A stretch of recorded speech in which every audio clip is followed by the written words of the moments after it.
Hello everyone, good evening, welcome to the Unacademy YouTube channel UGC NET champions. आप सबका Unacademy के YouTube channel UGC NET champions में स्वागत है। सभी को गुड इवनिंग। माफी चाहती हूँ भाई देरी के लिए, I am so sorry. Radhe Radhe PVJ Tanwar ji, good evening. Anita ji, Simran ji good evening. AK ji good evening. Good evening Shivam ji, Ankita ji, Pooja ji, Sheetal ji, okay, Vinita ji, okay, सभी को गुड इवनिंग जी, गुड इवनिंग। एक बार मुझे बताइए, ऑडियो वीडियो सब कुछ क्लियर है? Everything is okay? क्या ऑडियो वीडियो सब कुछ क्लियर है? प्लीज एक बार कंफर्म कीजिए मुझे। चलिए फिर शुरू करते हैं अपनी क्लास को हम।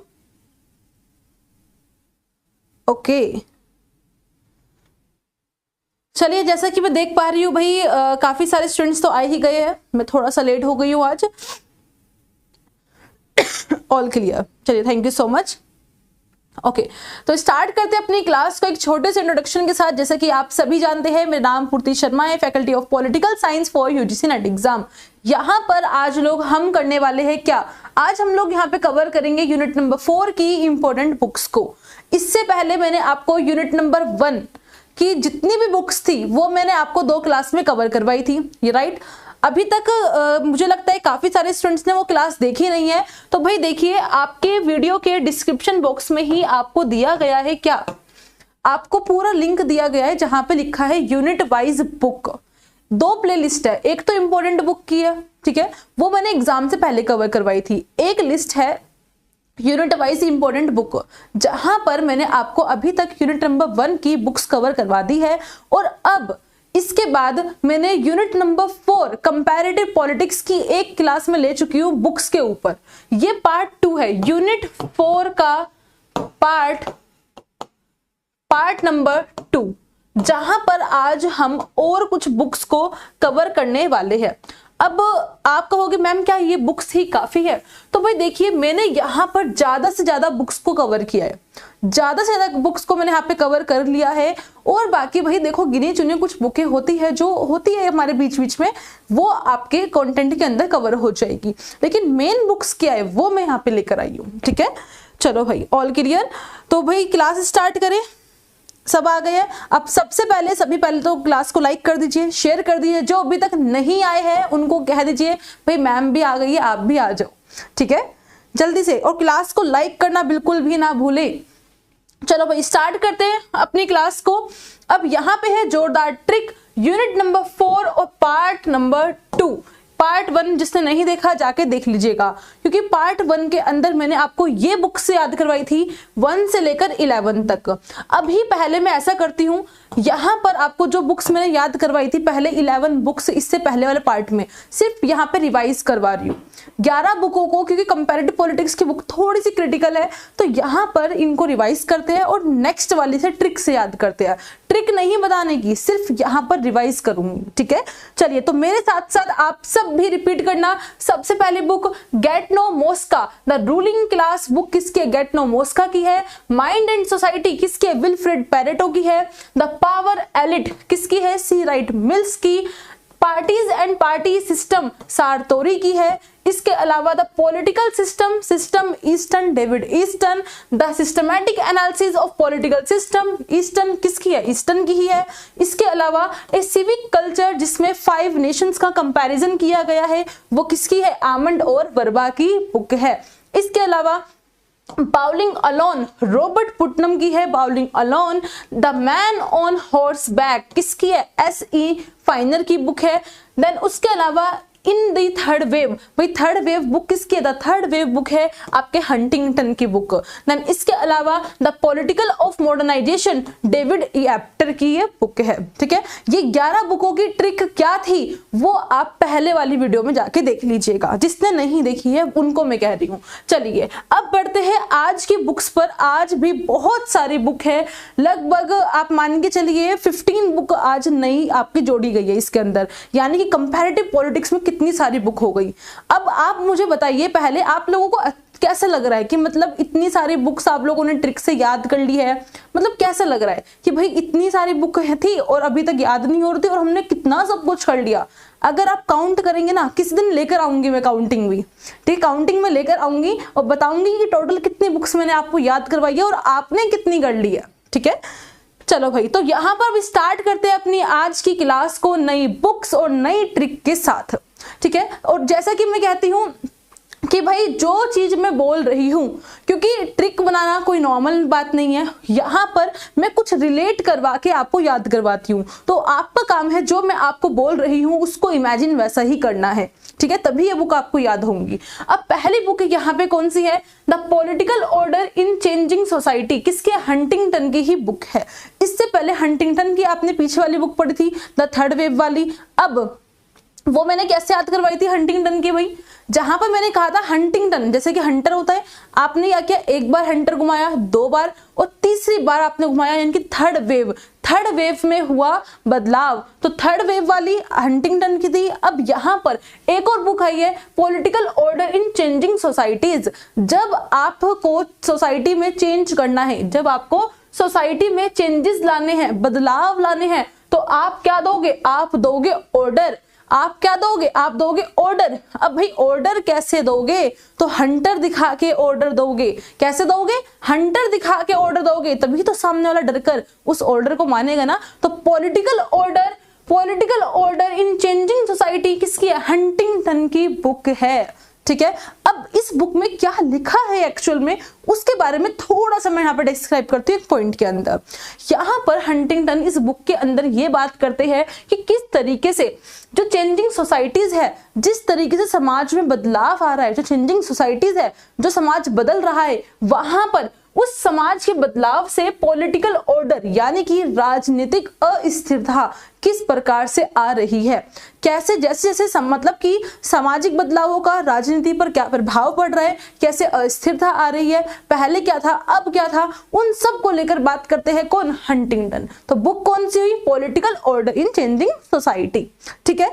इसके अलावा बहुत अच्छा मैम, बहुत अच्छे, बेहतरीन तरीका, ओके चलिए, थैंक यू सो मच। चलो अब बढ़ते हैं हम आगे दूसरी बुक पे। फर्स्ट बुक हो गई, अब आप जाओ सेकंड पे, कंपैरेटिव पॉलिटिक्स सिस्टम। ये अब यहाँ पर सिस्टम को देखकर प्लीज ईस्टर्न पे मत चले जाना, यहाँ पे कंपैरेटिव पॉलिटिक्स है। क्या है? कंपैरेटिव पॉलिटिक्स है। अगर हम पीछे ईस्टर्न की बुक को देखें, यहाँ पर ये था द पॉलिटिकल सिस्टम, सीधा लिखा था the political system David Easton, the systematic analysis political system David Easton. वहां पे आपका कंपैरेटिव पॉलिटिक्स है। क्या है? Comparative politics. अगर सिस्टम नहीं भी लिखा हो तो भी आपको आमंड पे ही करना है, ठीक है। कंपैरेटिव पॉलिटिक्स सिस्टम किसकी है? आमंड की है। अब आमंड को मैंने याद करवाया था आपको बादाम से। आमंड का मतलब क्या होता है? बादाम ही तो होता है जो आप खाते हो, है ना। द सिविक कल्चर परंपरा से चले आ रहा था बादाम खाना, 5 बादाम डेली आपको सुबह उठकर खाने, वही। तो यहाँ पर अब आप क्या करते हो, जब आप बादाम खाते हो कि चलो भाई मैं भी बादाम खा के देखता हूँ, मैं भी आमंड खा के देखता हूँ, क्या मेरे अंदर बदलाव आएगा, मैं कंपेयर करूंगा। मैं क्या करूंगा? हम लोग करेंगे कंपेयर कि पहले बादाम खाने से पहले कैसा था और बादाम खाने के बाद कैसा हूं मैं, क्या मेरा दिमाग एक्टिव हुआ है। तो आप करोगे पूरा कंपैरेटिव पॉलिटिक्स सिस्टम बनाओगे, अपना पूरा का पूरा कंपैरेटिव पॉलिटिक्स सिस्टम अपना बनाओगे आमंड खाकर। तो आमंड कंपैरेटिव पॉलिटिक्स सिस्टम की बुक है। अब इस बुक के अंदर जो आमंड है बेसिकली कंपैरेटिव पॉलिटिक्स, नाम से ही पता चल रहा है वो क्या करते हैं, राजनीति का कंपेयर करते हैं, तुलना करते हैं अलग अलग देशों में। जैसे कि आपने पढ़ा ना 5 नेशंस की तुलना करते हैं, सेम यहाँ पर अलग अलग राजनीति कैसी है, कैसा सिस्टम है, उसका कंपैरिजन करते हैं आमंड, और उस बारे में इस बुक के अंदर वो लिखते हैं, ठीक है। चलो अब बढ़ते हैं आगे नेक्स्ट। अब नेक्स्ट है आपकी कौन सी बुक है? एस.एन. एसेंडेंट बुक है। इनका थिंकर का नाम क्या है? एस.एन. एसेंडेंट बुक इनकी बुक है। अब यहाँ पर एक्सीडेंट को आप कैसे याद कर सकते हो? आप एक्सीडेंट, जैसे हम बोलते हैं ना एक्सीडेंट हो गया, बोलते हैं ना एक्सीडेंट हो गया, तो एक्सीडेंट से आप याद कर सकते हो क्या? एसिस्टेंट, ठीक है। एक्सीडेंट और असिस्टेंट एक जैसा ही प्रोनाउंसिएशन लग रहा है, ठीक है। तो अब आप कहोगे मैम इस नाम को तो हमें पता चल गया कि हमें एक्सीडेंट से याद रखना है, लेकिन बुक कैसे याद करें? तो भाई बुक का नाम है modernisation, protest and changes, modernisation, protest and changes. भाई प्रोटेस्ट तो सब जानते होंगे ना, जैसे कि अभी एक केस हुआ, ठीक है, तो सब हड़ताल में बैठ गए, प्रोटेस्ट कर रहे हैं, तो वही चीज है। प्रोटेस्ट का मतलब होता है एक तरीके से हड़ताल पे बैठना, आप स्ट्राइक पे चले गए हो, प्रोटेस्ट कर रहे हो, धरना दे रहे हो, ठीक है, और किस लिए? बदलाव लाने के लिए, ठीक है। अब यहाँ पर जब भी कोई भी प्रोटेस्ट करने के लिए निकलता है तो भाई बहुत ऐसी घटनाएं होती है, बहुत सारी घटनाएं, बहुत सारे इंसिडेंट होते हैं। जब क्या होता है, जब प्रोटेस्ट करवाते हैं हम बदलाव लाने के लिए, चेंजेस लाने के लिए, तो बस सिंपल सी बात है, जिस तरीके से मॉडर्नाइजेशन आ रहा है, जिस तरीके से आधुनिकता आ रही है, जैसे जैसे हम मॉडर्नाइजेशन की तरफ बढ़ रहे हैं, बहुत सारे प्रोटेस्ट देखने को मिलते हैं चेंजेस लाने के लिए, और उस वजह से बहुत सारे एक्सीडेंट होते हैं, बहुत सारे बदलाव, बहुत सारे एक्सीडेंट, बहुत सारी घटनाएं होती है। ठीक है, क्लियर हो गया? कैसे याद करना है, समझ आ गया? एक्सीडेंट हुए, एक्सीडेंट की वजह से हमने प्रोटेस्ट करना शुरू किया, बदलाव लाने, क्योंकि बहुत सारी घटनाएं होती है, बहुत सारे ऐसे एक्सीडेंट होते हैं, बहुत सारे, जिस वजह से हम लोग मॉडर्नाइजेशन के अंदर प्रोटेस्ट कर रहे हैं, चेंजेस लाने के लिए, बदलाव लाने के लिए। सिंपल। अब आप कहोगे मैम अब हमें यह जानना है कि यहां पर क्या लिखा है आपका SNSS के द्वारा। तो यहां पर इन्होंने यही लिखा है कि जैसे जैसे हम आधुनिकता की तरफ बढ़ रहे हैं, जैसे जैसे हम लोग मॉडर्नाइजेशन की तरफ बढ़ रहे हैं, वहां पे किस तरीके से उस मॉडर्नाइजेशन में प्रोटेस्ट भी देखे जाते हैं, और कैसे कैसे हम बदलाव, एक पुरानी चीजों से हम नई चीजों में जा रहे हैं, तो वहां पे किस प्रकार के प्रोटेस्ट हो रहे हैं, कैसे चेंजेस हो रहे हैं, उन सब के बारे में बात करते हैं। क्योंकि हम आधुनिकता की तरफ जो हम बढ़ रहे हैं, तो हमने क्या किया, जो पारंपरिक चीजें थी, जो हमारी ट्रेडिशनल वैल्यूज थी, हम उन ट्रेडिशनल वैल्यूज को छोड़ रहे हैं, और उन ट्रेडिशनल चीजों को छोड़कर हम मॉडर्नाइजेशन की तरफ आ रहे हैं। तो उसके प्रोटेस्ट और चेंजेस क्या है, उसके बारे में लिखा है किसने, आपके SNSS के द्वारा। ठीक है, चलिए, thank you so much. Handwriting skills जी, बहुत थैंक यू सो मच। भाई आपका नाम क्या है? हैंड राइटिंग स्किल्स, भाई वाह। चलो भाई, अब बढ़ते हैं हम आगे। पेपर 1 अभी मैं नहीं पढ़ा रही हूँ, अगर मैं जब कभी पेपर 1 पढ़ाऊंगी, वैसे मेरा मेन सब्जेक्ट है पॉलिटिकल साइंस, लेकिन अगर मैं पढ़ा सकती हूँ तो मेन एक है, वो क्या होगा, जो हमारे पॉलिटिकल साइंस हिस्ट्री से रिलेट करता है, आपका हायर एजुकेशन, बस। तो लेकिन अभी मेरा कोई प्लान नहीं है। ओके, चलो अब आगे बढ़ते हैं नेक्स्ट। अब नेक्स्ट है आपका क्या, पॉलिटिकल कल्चर एंड डेवलपमेंट। ये है आपके लुसियन पाई की। लुसियन पाई ने क्या पाया, अपना कल्चर पाया। क्या पाया, अपना कल्चर पाया। कहां पे, पॉलिटिकल के अंदर। तो पॉलिटिकल कल्चर एंड डेवलपमेंट, यहाँ पे लुसियन पाई जो है वो बेसिकली बात करते हैं कि जो एक राजनीति है, जो एक पॉलिटिकल है, पॉलिटिकल का जो कल्चर है, कल्चर मतलब संस्कृति। अब आप कहोगे मैम इंसानों की संस्कृति तो हमें समझ आती है, हम लोगों का कल्चर हमें समझ आता है कि हमारा खान पान कैसा है, हम क्या खाते हैं, हमारा ड्रेसिंग सेंस कैसा है, क्या पहनते हैं, लेकिन पॉलिटिकल कल्चर हमारी समझ में नहीं आता। तो भाई पॉलिटिकल कल्चर, राजनीतिक संस्कृति होती है कि हम लोगों का राजनीति के प्रति क्या नजरिया है, हम लोग पॉलिटिकल के प्रति क्या सोचते हैं, हमारा क्या दृष्टिकोण है। ठीक है, और हम मतलब कुल मिलाकर आपके राजनीति के प्रति आपके दृष्टिकोण क्या है, आपका कितना विश्वास है राजनीति के प्रति, आप क्या सोचते हैं उसके बारे में, आपके क्या वैल्यूज है राजनीति के प्रति, ये सब कहलाता है पॉलिटिकल कल्चर। ठीक है, यानी कि पॉलिटिकल के प्रति हम लोगों के दृष्टिकोण। ठीक है, तो यहाँ पर पॉलिटिकल कल्चर एंड डेवलपमेंट जो बुक है वो ये कहती है कि लोगों का जो मतलब कि जो पॉलिटिकल कल्चर है कि भाई लोगों के विश्वास, लोगों के दृष्टिकोण राजनीति के प्रति, उसका क्या प्रभाव पड़ता है, किस पर, पॉलिटिकल डेवलपमेंट पर। तो पॉलिटिकल कल्चर का पॉलिटिकल डेवलपमेंट पर, राजनीतिक विकास होने पर क्या प्रभाव पड़ता है, इन दोनों में क्या संबंध है, इस बारे में बात करते हैं कौन, लुसियन पाई। लुसियन पाई ने लॉस कर दिया था क्या, अपना कल्चर, अपना डेवलपमेंट, लेकिन अब लुसियन पाई को सब कुछ पा गया, तो यहां पर पॉलिटिकल कल्चर भी मिल गया, और पॉलिटिकल कल्चर मिल गया तो डेवलपमेंट भी हो गया। ठीक है, तो लुसियन पाई इस तरीके से आप याद रख सकते हैं। चलो भाई, अब बढ़ते हैं हम लोग आगे नेक्स्ट। अब यहाँ पे नेक्स्ट है the study of comparative government. The study of comparative government. अब देखिए, ऊपर क्या था, कंपैरेटिव पॉलिटिक्स था, ऊपर क्या था, कंपैरेटिव पॉलिटिक्स वो कंपैरेटिव पॉलिटिक्स सिस्टम था, जो कि आमंड का था। आमंड मतलब कंपेयर, आमंड मतलब बादाम, जहां पे हमने कंपेयर किया था, कंपैरेटिव पॉलिटिक्स सिस्टम किया था, राइट। अब आ गया the study of comparative government, ये है आपके रॉय मैक्रेडिस। अब आप कहोगे मैम दोनों में कंपैरेटिव आ रहा है, हम तो कंफ्यूज हो जाएंगे कि आमंड ने कहां पे कंपेयर किया था। तो आमंड ने कंपेयर किया था किसमें, कंपैरेटिव पॉलिटिक्स सिस्टम के अंदर। लेकिन यहां पे कैसे याद करोगे, यहां पे आ गया आपका स्टडी, यहां पे आ गया आपका अध्ययन, तो यहां पे आ गया मैक, MAC, मैक। आप कहोगे मैम मैक का स्टडी से क्या लेना देना है, तो भाई मैक का लेना देना है कैसे, जैसे हमारे लैपटॉप होते हैं ऐसे ही है एक और चीज होती है, क्या, मैकबुक।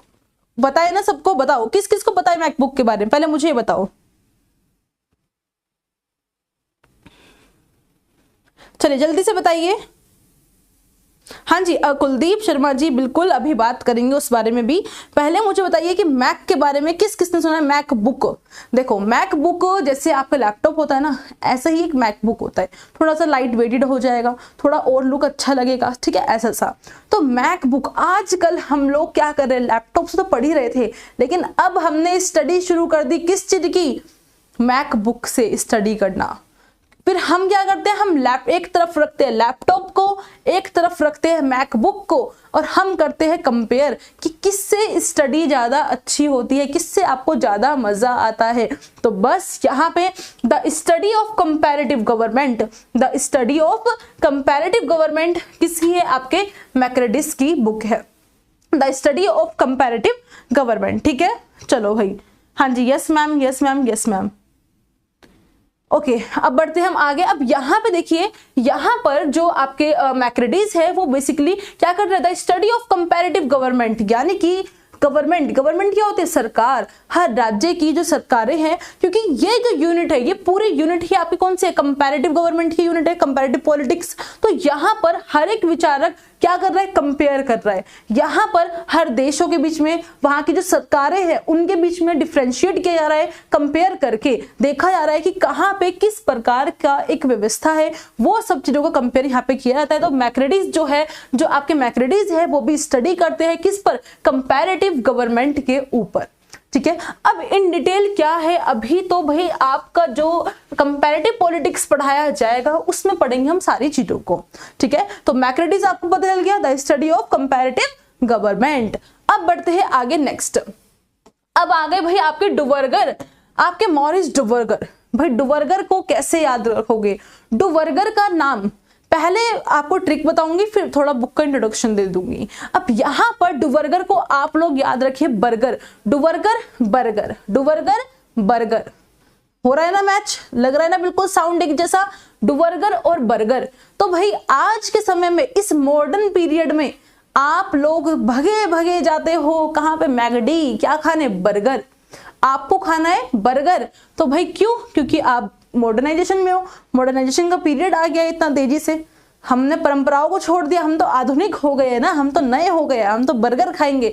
तो बस यहाँ पर कैसे याद रखोगे कि भाई हम तो बर्गर खा ही रहे हैं, पूरी की पूरी पॉलिटिकल पार्टीज बर्गर खा रही है, हम तो खा ही रहे हैं, लेकिन पॉलिटिकल पार्टीज भी क्या खा रही है, बर्गर खा रही है, पॉलिटिकल पार्टीज। तो यहां पर पॉलिटिकल पार्टीज बुक है किसकी, डुवर्गर की, यानी कि बर्गर की। अब आप कहोगे मैम पॉलिटिकल पार्टीज की हमें एक और बुक नजर आ रही है जो कि रॉबर्ट मिशेल की है। हाँ बिल्कुल है, अभी दोनों में याद करवा दूंगी, कंपेयर करूंगी, रुकिए। अब यहाँ पर जो पॉलिटिकल पार्टीज जो बुक लिखी है डुवर्गर ने, मैंने क्या कहा, डुवर्गर मतलब बर्गर। कहाँ पे आ रहा है बर्गर, ये आ रहा है आपका मॉडर्न स्टेट के अंदर। कहाँ पे आ रहा है, मॉडर्न स्टेट के अंदर। अगर ये बुक आपको दी जाएगी एग्जाम में, तो एग्जामिनर आपको पूरी बुक का नाम लिख कर देगा, क्योंकि इस नाम की दो बुक हो गई, पॉलिटिकल पार्टीज, ठीक है। लेकिन फर्स्ट वाली में political parties their organisations and activity in modern state लिखा है, ठीक है। इसलिए मैंने बर्गर को मॉडर्न स्टेट से जोड़कर आपको याद करवाया। ओके, क्लियर हो गया। अब देखिए यहाँ पर ये क्या कहते हैं, डुवर्गर यहाँ पे बात करते हैं कि जो पॉलिटिकल पार्टीज होती है, जितने भी राजनीतिक दल है, वहां पर किस तरीके की एक सिस्टम होता है, वहां का जो ऑर्गेनाइजेशन है, वहां के जो संगठन है, उनकी यानी कि संरचना कैसी है, किसके, राजनीतिक दलों की। तो पॉलिटिकल पार्टीज की संरचना कैसी है, उनकी कैसी एक्टिविटी है, किस प्रकार से वो एक्टिविटी करते हैं, कैसे वो कार्य करते हैं, इन सब चीजों पर एनालिसिस लिखते हैं, एक विश्लेषण लिखते हैं, विश्लेषण करते हैं कौन, आपके डुवर्गर। ठीक है, समझ आ गया। तो political parties the organisation and activity in the modern state. Modern state के अंदर पॉलिटिकल पार्टीज के जितनी भी एक्टिविटी, जितने भी कार्य है या उनकी संरचना है वो कैसी है, उन सब के बारे में बात करी है किसने, डुवर्गर ने। क्लियर हो गया, बताइए। हाँ जी बिल्कुल, ऑफलाइन एग्जाम में आया रॉबर्ट मिशेल से आता है बिल्कुल आता है। चलिए अब आ जाइए भाई दूसरी बुक पे, जो कि वही है पॉलिटिकल पार्टीज। लेकिन पॉलिटिकल पार्टीज यहाँ पे क्या लिखा है आपका, सोशियोलॉजिकल स्टडी इन दी ओलिगार्कियल और आपकी टेंडेंसी ऑफ मॉडर्न डेमोक्रेसी। अब देखो, अब आप कहोगे मैम यहाँ पे मॉडर्न स्टेट था, यहाँ पे मॉडर्न डेमोक्रेसी है, कैसे याद करें। तो भाई सीधी सी बात है, इसलिए मैंने क्या कहा, पॉलिटिकल पार्टीज की क्या एक्टिविटी है, कैसे वहां पे संरचना है, उस सब के बारे में बात करी थी। यहाँ पे आपको एक वर्ड नीचे वाली बुक जो रॉबर्ट मिशेल की है, इसमें नाम जो है वो है ओलिगार्की। सबसे इंपॉर्टेंट, पॉलिटिकल पार्टीज किसकी, ओलिगार्की से जोड़ देना। ठीक है, मेन कीवर्ड यहाँ पे यही है। वैसे आपको एक ही बुक देगा, एग्जामिनर देगा तो एक बुक देगा और उस हिसाब से ही थिंकर का नाम देगा। अगर एक बुक दी है पॉलिटिकल पार्टी और वहां पे रॉबर्ट मिशेल नहीं है, डुवर्गर है, तो डुवर्गर से मैच करना। अगर नाम दिया है पॉलिटिकल पार्टी ही लेकिन डुवर्गर का नाम नहीं है, मिशेल का नाम है, तो मिशेल पे जाना। और अगर दोनों बुक देगा तो पूरे नाम वो देगा। ठीक है, बात समझ आ गई। हाँ जी बिल्कुल। तो यहाँ पर पॉलिटिकल पार्टीज वाली जो बुक है रॉबर्ट मिशेल की, ये मैंने आपको बता रखा है। मोस्का, विल्फ्रेड पैरेटो और इसके अलावा रॉबर्ट मिशेल, ये तीनों ही एलिट्स के बारे में बात करते हैं, अभिजात के बारे में बात करते हैं। एलिट्स कौन होते हैं, मैंने आपको दिन में बताया था, राइट। तो अभिजात वर्ग कहाँ पे होता है, एलिट्स होते कहाँ पे हैं, उन सबको डिफाइन करते हैं। तो सेम रॉबर्ट मिशेल जो है वो बताते हैं कि जो पॉलिटिकल पार्टीज होती है, जो राजनीतिक दल होते हैं, उन राजनीतिक दलों के अंदर क्या होते हैं, एलिट्स पाए जाते हैं। अगर आज इतनी सारी पॉलिटिकल पार्टीज है हमारे भारत के अंदर, बहुत सारी पॉलिटिकल पार्टीज है, लेकिन आप देखोगे कि हर एक पार्टी में या फिर जो भी पार्टी है, उस पार्टी में कुछ लोगों का ज्यादा कंट्रोल आपको नजर आएगा। होता है ऐसा पॉलिटिकल पार्टीज के अंदर। कुछ पार्टी ऐसी है, मतलब हर पॉलिटिकल पार्टी में जो पावर है वो कुछ लोगों के हाथों में होती है। अब मैं नाम तो नहीं लेने की भाई कौन है कौन नहीं, पर हाँ होता है ऐसा। तो सेम वही बात रॉबर्ट मिशेल कहते हैं कि पॉलिटिकल पार्टीज के अंदर भी एक क्या पाए जाते हैं, आपके अभिजात पाए जाते हैं, वहां भी एक ओलिगार्की नजर आती है। ठीक है, कौन कहते हैं, रॉबर्ट मिशेल कहते हैं।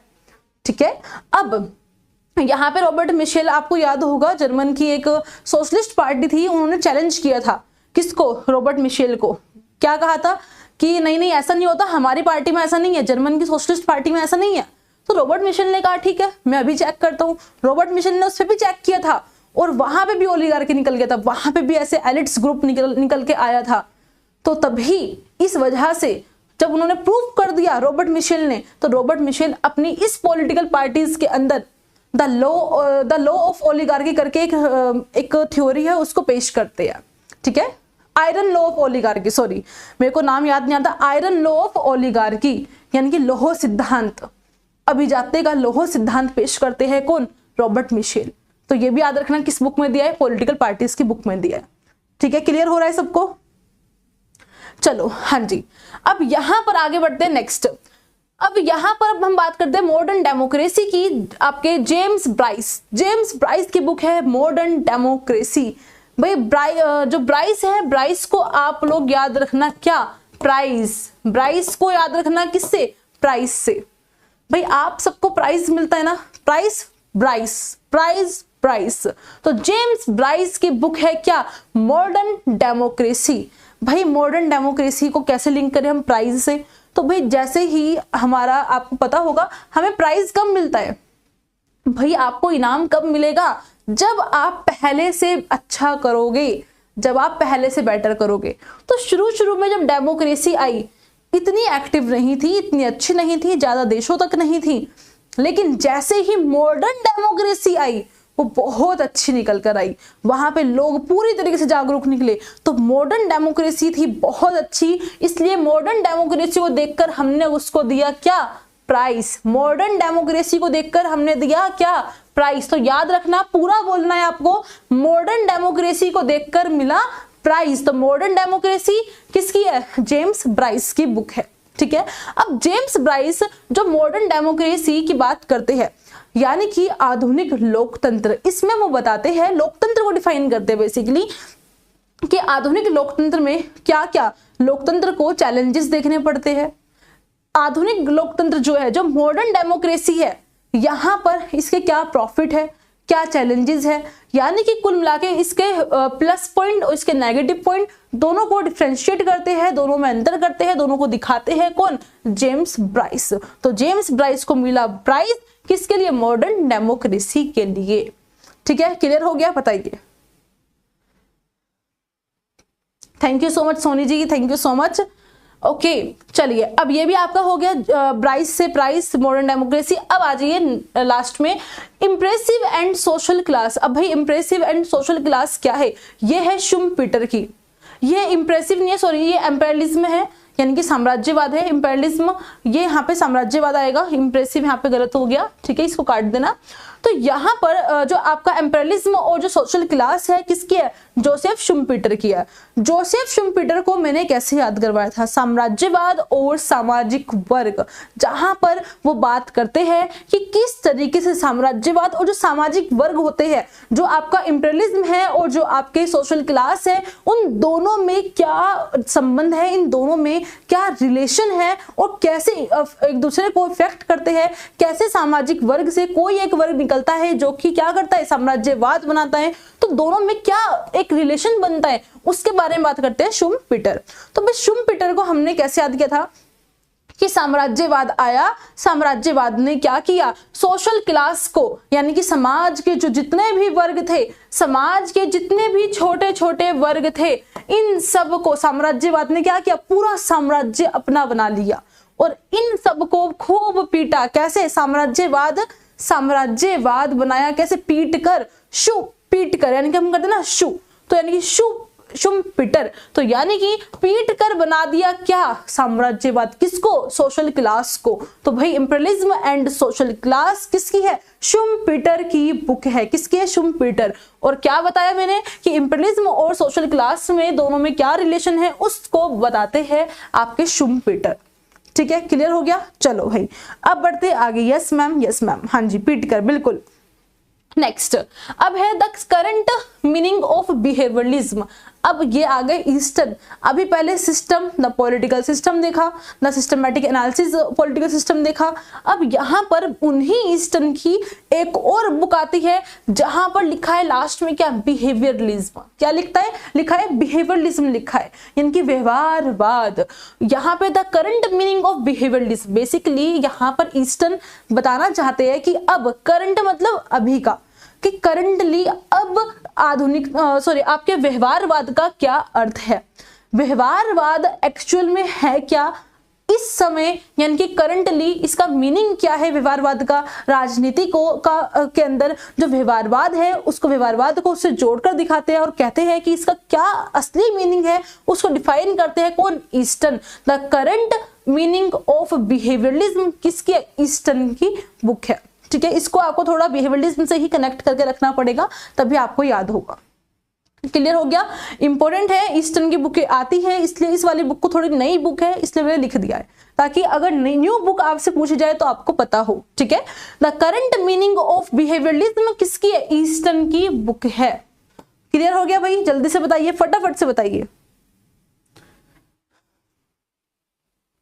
अभी बिहेवियरलिज्म और पोस्ट बिहेवियरलिज्म थ्योरी में मत जाइए भाई, अभी उस पे मत जाइए, वो सब भी करेंगे धीरे धीरे, ठीक है, उस पे भी आएंगे। हाँ जी बिल्कुल आप सही कह रहे हो, उस पे भी आएंगे। चलो अब बात करते हैं लेनिन की। भाई अब आ गए लेनिन, व्लादिमीर लेनिन। भाई लेनिन की बुक है क्या, ये तो मैंने आपको एक सेंटेंस में याद करवाई थी, what is to be done now Lenin. तो ऐसे करके आपको बस पूरी सेंटेंस याद करना है।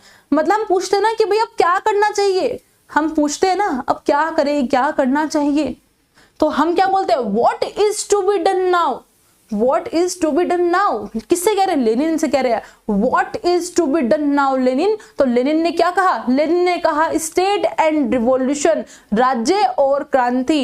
What is to be done now यानी कि क्या हो रहा है या क्या होना चाहिए या क्या करना चाहिए। तो लेनिन ने क्या आंसर दिया, स्टेट एंड रिवॉल्यूशन, राज्य में क्रांति। क्या कहा, राज्य में क्रांति। तो आप सब ने लेनिन से क्वेश्चन पूछिए, आप सब पूछिए लेनिन से क्वेश्चन कि what is to be done now Lenin. तो लेनिन सीधे तौर पे आपको आंसर देंगे कि ठीक है भाई मैं आंसर देता हूं state and revolution, state and revolution.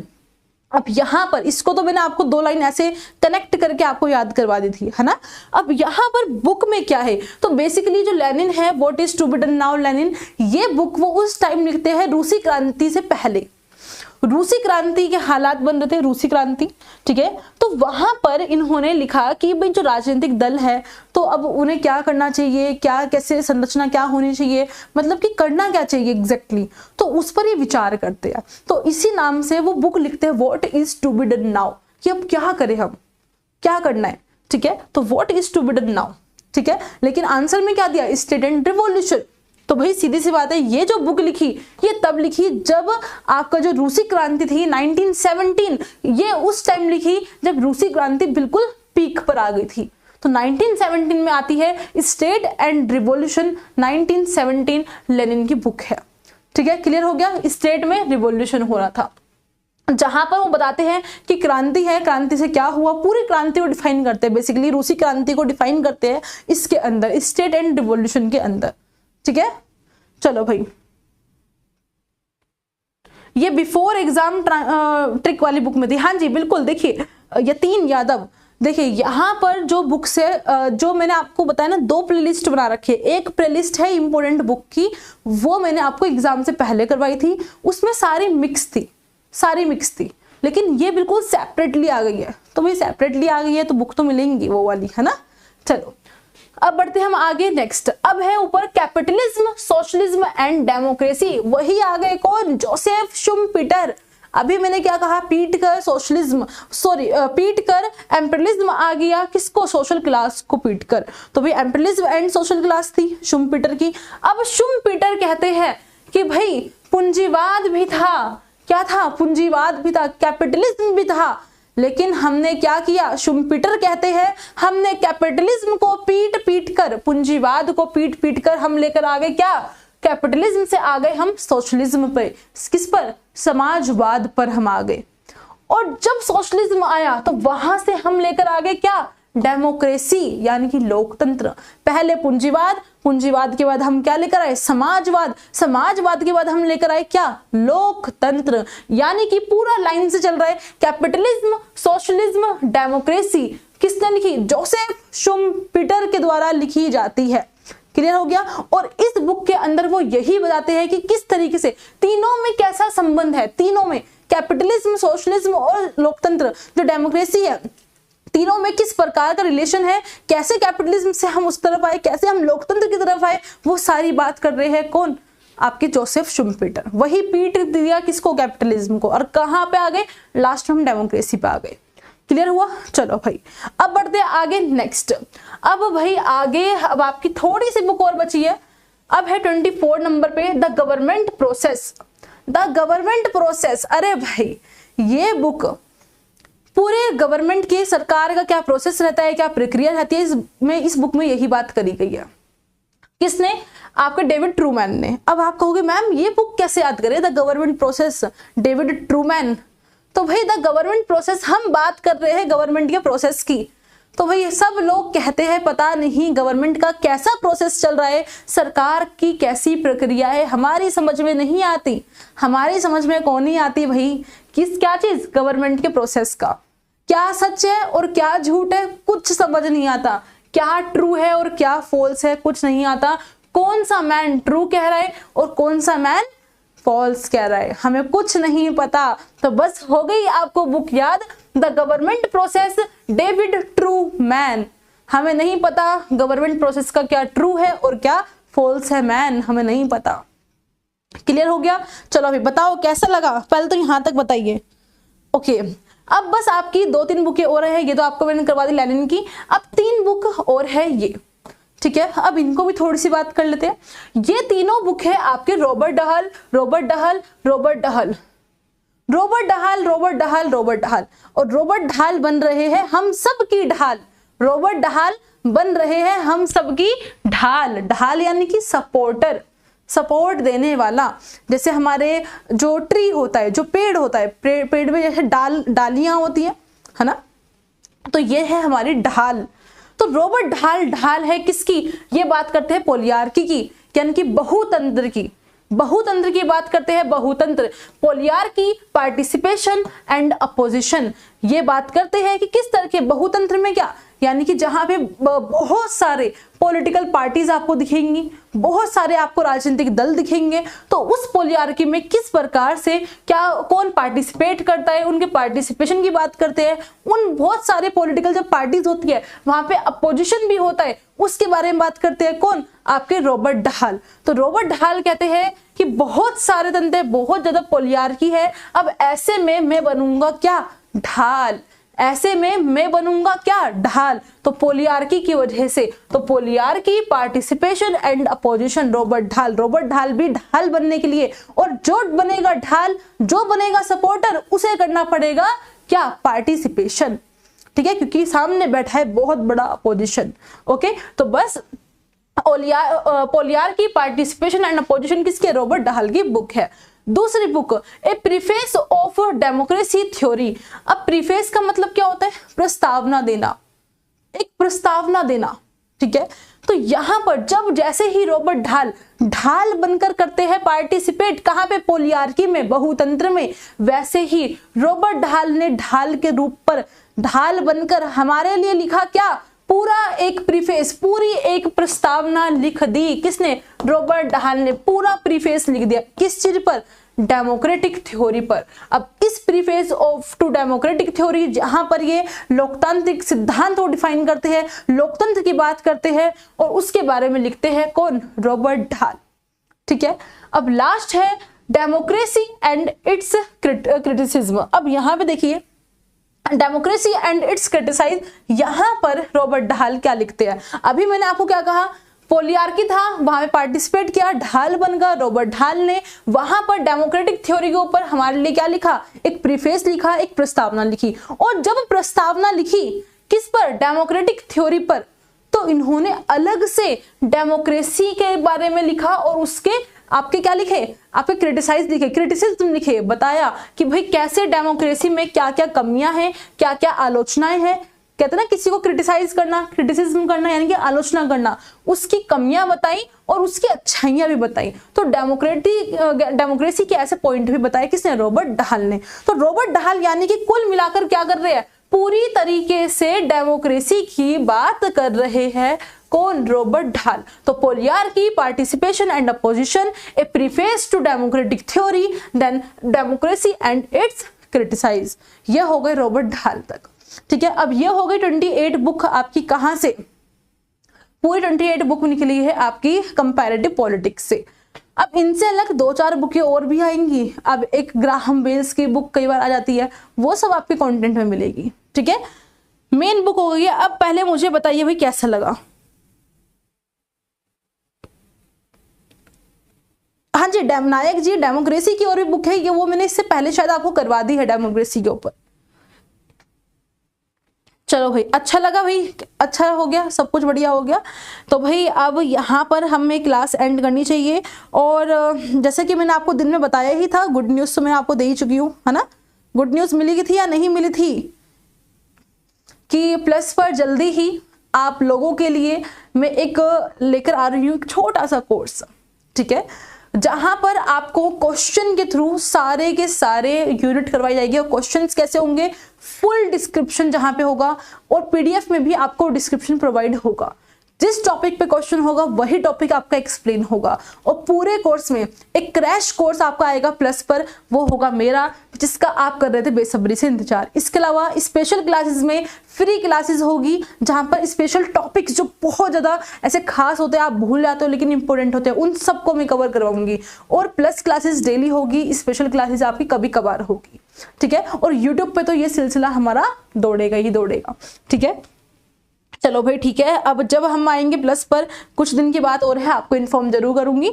तो अभी के लिए हम रखते हैं, okay, bye bye, take care, thank you so much. आप सभी का धन्यवाद, मेरे साथ बने रहने के लिए शुक्रिया। क्लास को लाइक करें और शेयर करना बिल्कुल ना भूलें, ठीक है, बाय बाय।